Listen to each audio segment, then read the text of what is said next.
بسم اللہ الرحمن الرحیم وقال ربکم ادعونی استجب لکم۔ محترم و مکرم سامعین کرام، پہلی بات تو یہ ہے کہ بات پوری سنا کریں۔ جب آپ پوری بات نہیں سنیں گے تو بات اچھی طرح سے آپ کو سمجھ نہیں آئے گی، اور جب بات اچھی طرح سے سمجھ نہیں آئے گی تو عمل کرنا بھی دشوار ہوگا۔ دوسری بات یہ ہے کہ یہاں ہم قصے کہانیاں تو بیان نہیں کرتے، بلکہ دین ہی کی بات بیان کریں گے، دین کا مسئلہ بیان کریں گے۔ تو جب ہماری کوئی بات اچھی لگے، اور یقیناً دین کی بات اچھی ہوتی ہے، تو اسے لازمی اپنے دوستوں کو، اپنے عزیز و اقارب، اپنے دوست احباب کو ضرور شیئر کیا کریں، اس کو بھیجا کریں۔ یہ صدقہ جاریہ ہے۔ اگر آپ کی وجہ سے، آپ کے شیئر کرنے کی وجہ سے کوئی ان باتوں پر عمل کرتا ہے تو یقیناً مجھے بھی اور آپ کو بھی اس کا فائدہ ہوگا۔ اب آتے ہیں اصل مسئلے کی طرف کہ دعا کب قبول ہوتی ہے۔ تو بظاہر دعا کی قبولیت کے لیے مسلمان ہونا بھی شرط نہیں۔ کافر کی دعا بھی اللہ تعالیٰ قبول فرماتے ہیں، یہاں تک کہ ابلیس لعین کی دعا تا قیامت زندہ رہنے کی اللہ تعالیٰ نے قبول فرمائی۔ تو نہ دعا کے لیے کوئی وقت خاص ہے، نہ ہی طہارت اور باوضو ہونا شرط ہے۔ البتہ احادیث کے اندر بعض چیزیں ایسی بیان کی گئیں جو دعا کی قبولیت کے اندر مانع ہو جاتی ہیں، ان چیزوں سے اجتناب کرنا چاہیے۔ تو دعا کی قبولیت کے لیے پہلی شرط یہ ہے کہ ایمان کامل کے ساتھ اخلاص بھی بہت زیادہ ضروری ہے، یعنی صرف اللہ تعالیٰ ہی کا خیال دل و دماغ زبان پر ہو، غیر کا خیال بالکل نہ ہو، کیونکہ بلا اخلاص کے کوئی عمل اللہ تعالیٰ کے ہاں قبول نہیں ہوتا۔ جس طرح قرآن کریم کی آیت میں فرمایا لن ینال اللہ لحومها ولا دماؤها ولکن ینالہ التقوی، یعنی اللہ تعالیٰ کو اس قربانی کا گوشت، خون نہیں پہنچتا، لیکن تمہارا تقوی، طہارت، اخلاص اس کو پہنچتا ہے۔ اسی طرح دوسری جگہ فرمایا فادعوہ مخلصین لہ الدین۔ تو اللہ تعالیٰ کو اخلاص سے پکارو اور دعا کرو۔ حدیث پاک میں بھی آتا ہے، آپ علیہ السلام نے فرمایا انما الاعمال بالنیات، سب کاموں کا دار و مدار نیت پر ہے۔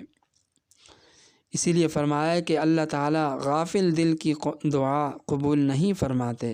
ایک اور حدیث میں آپ علیہ السلام نے فرمایا کہ اللہ تعالیٰ سے دعائیں کرو، قبولیت کا یقین کامل رکھتے ہوئے اس بات کو اچھی طرح سمجھ لو کہ اللہ تعالیٰ غافل اور کھیلنے والے دل کی دعا ہرگز قبول نہیں فرماتے۔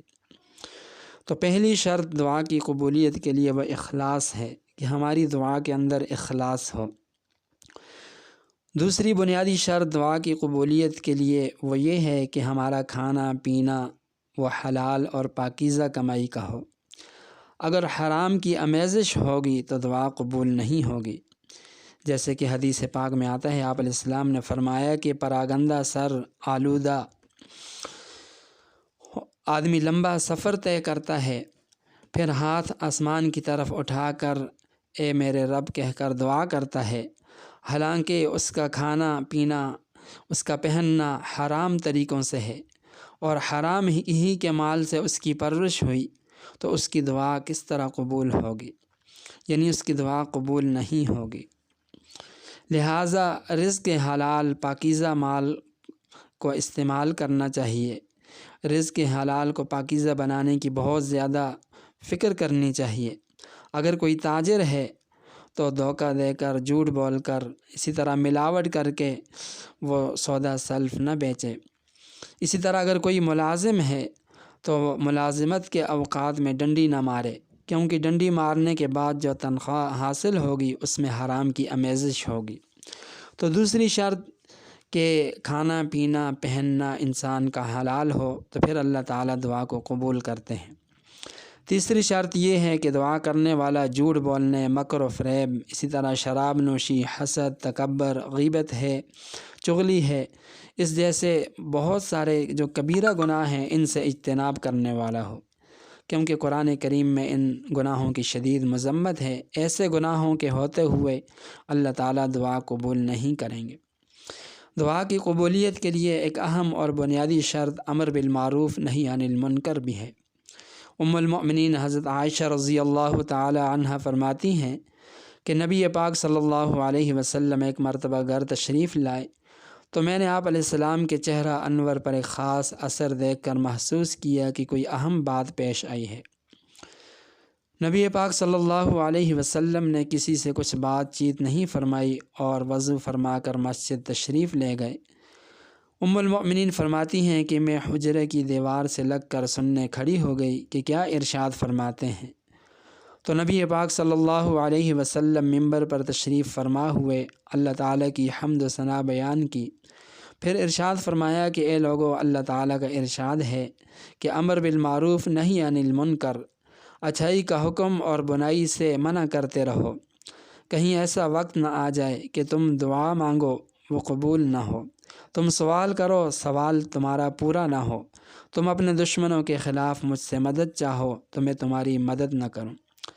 المؤمنین فرماتی ہیں کہ یہ کلمات نبی پاک صلی اللہ علیہ وسلم ارشاد فرمائے اور آپ علیہ السلام منبر سے نیچے اتر گئے۔ تو دعا انسان کی اسی وقت قبول ہوتی ہے جب اس دعا کے اندر اخلاص ہو، پھر دعا کرنے والا کا کھانا پینا، اس کا پہننا، وہ تمام چیزیں حلال اور پاکیزہ چیزوں سے ہوں، پھر امر بالمعروف اور نہی عن المنکر ان چیزوں کا خاص طور پر اہتمام ہو، اور اسی طرح جتنے بھی کبیرہ قسم کے گناہ ہیں، بڑے گناہ ہیں جن کی قرآن و سنت کے اندر شدید مذمت ہے، ایسے گناہوں سے اگر اجتناب ہو تو ان تمام شرائط کو اگر پورا کیا جائے تو یہ ہو نہیں سکتا کہ اللہ تعالی ہماری دعا کو قبول نہ فرمائے۔ اللہ تعالی ہم سب کو عمل کرنے کی توفیق عطا فرمائے۔